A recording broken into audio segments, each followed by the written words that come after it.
Bismillahirrahmanirrahim. Assalamualaikum warahmatullahi wabarakatuh. Alhamdulillah, segala puji bagi Allah Subhanahu wa Ta'ala.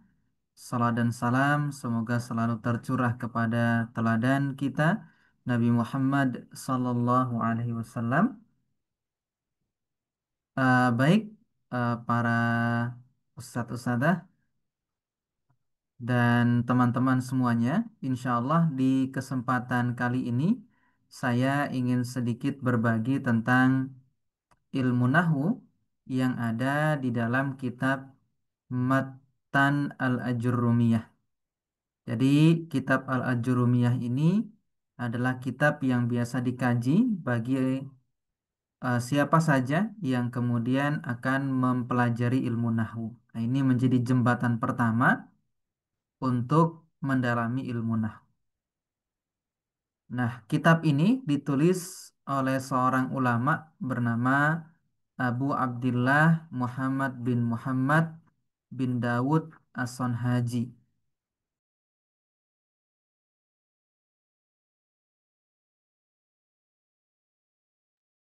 Kitab ini ditulis oleh Imam As-Sonhaji, biasa disebut seperti itu.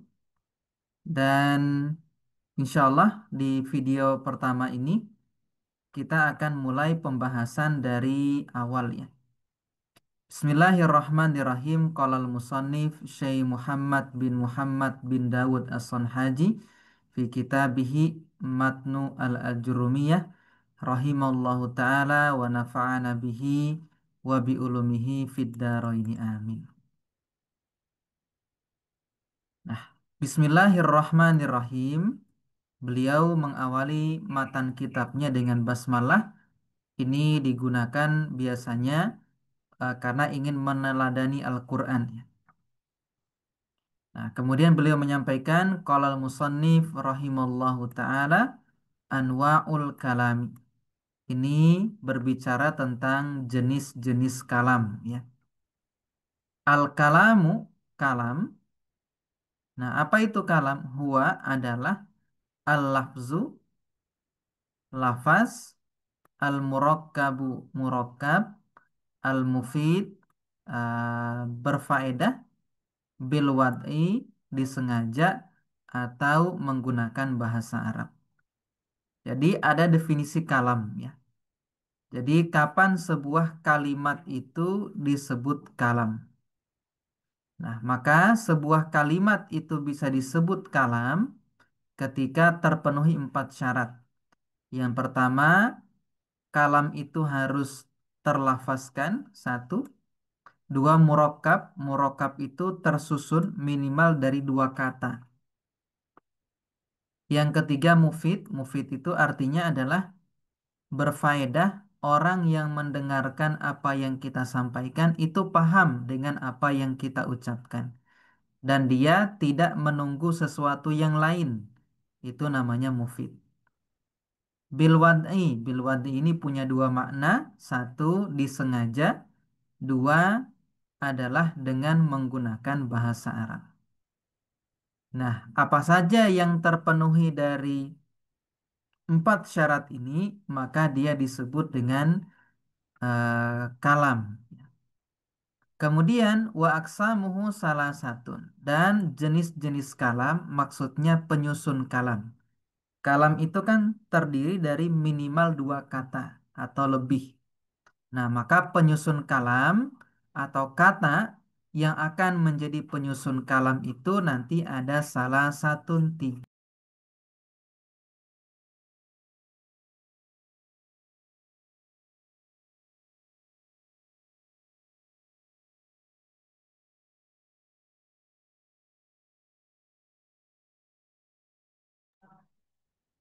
Nah, jadi macam-macam penyusun kalam atau jenis-jenis kata di dalam bahasa Arab itu, kalimat itu kan tersusun dari kata, beberapa kata. Nah, kata di dalam bahasa Arab itu ada tiga.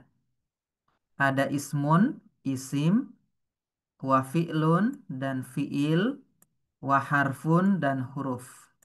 Jadi isim, fi'il, huruf. Tapi huruf di sini ja'a li ma'nan. Huruf yang punya makna. Nah, kemudian Imam Ibnu Ajurum menyampaikan tentang tanda-tanda isim, ya. Fal ismu yu'rafu, isim itu dikenali bil khafdi dengan khofat. Khofat ini kasroh, ya. Jadi kata yang berharokat kasroh di akhirnya itu berarti termasuk kategori isim, gitu. Misalnya apa? Misalnya al-wada'i. Al-wada'i ini kan ujungnya kasroh. Berarti al-wada'i ini termasuk jenis isim dia. Kemudian watanwini dan tanwin. Berarti setiap kata yang akhirannya bertanwin itu termasuk kategori isim. Misalnya apa? Misalnya ini ya, salah satun ditanwin. Berarti salah satun ini termasuk isim. Kemudian waduhulil alifi walam dan masuk kepadanya alif lam, ya. Misalnya apa? Al-kalamu. Ini ada alif lamnya. Berarti al-kalamu ini termasuk jenis isim dia. Wa hurufil khafdi dan sebelumnya ada huruf khafat, huruf jar. Wahia min satu min ila an ala fi rubba alba al-kaf alam, ya. Min biasanya diartikan dari, ila ke, an dari juga sama.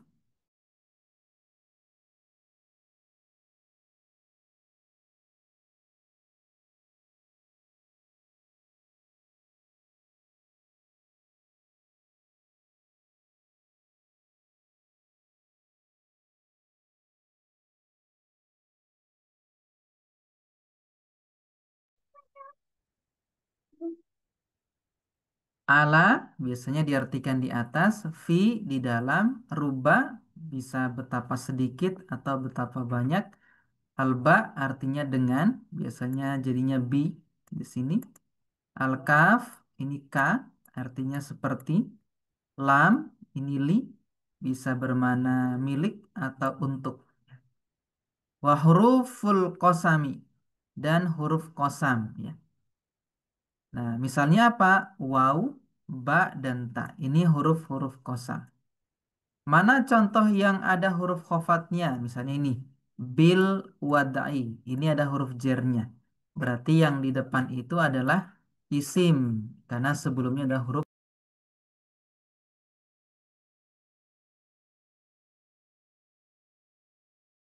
Nah, ya. Misalnya apa lagi? Misalnya em, belum ada ya, belum ada. Nah, itu tanda-tanda isim. Kemudian wal fi'lu yu'rafu dan fi'il itu juga dikenal bikot. Misalnya kode qomatis sholah. Berarti qomat itu fi'il karena sebelumnya ada kod. Wasin contohnya kalla saya'lamuna. Berarti saya'lamuna itu fi'il karena ada sa sebelumnya. Kemudian saufa contohnya summa kalla saufa ta'lamun. Maka ta'lamuna itu fi'il karena ada saufa. Wa ta'itanisis sakinati yaitu tak sukun. Misalnya komats, kode komats ada tak sukun di akhirnya. Berarti itu juga fi'il, ya. Kemudian wal harfu sementara huruf ma la yasluhu ma'ahu dalilul ismi wala dalilul fi'li.